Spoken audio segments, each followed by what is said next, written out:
So if we want to change behavior, where do we work?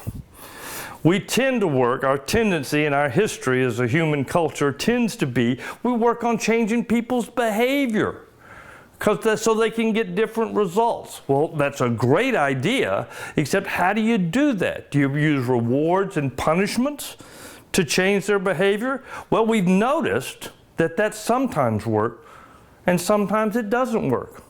Now that got me to thinking, if something works part of the time and not all of the time, it may be something, but it's not it. There's some other variable, some other thing going on there. Now, I had two interesting environments to learn this in. I spent over 40 years working with kids in sports. That's performance coaching at its utmost. It's today you do this, by the end of the week you're going to be able to do this.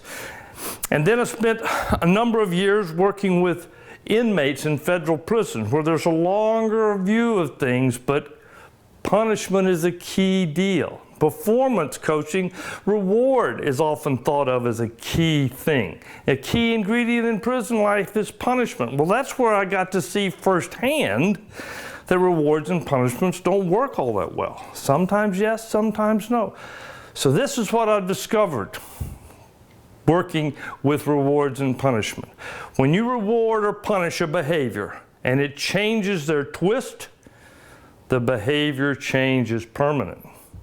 If it doesn't change your twist, the behavior change is temporary.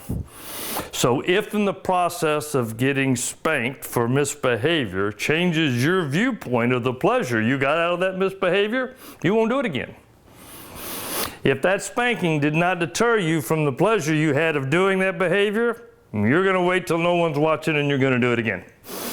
That's human behavior. That's what we know. So if we want to change behavior, we work on twist, not behavior, not choices.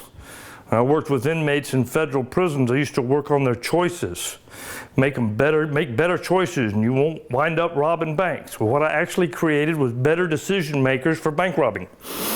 They just made better decisions, didn't change their twist, which was robbing banks is a good way to make a living.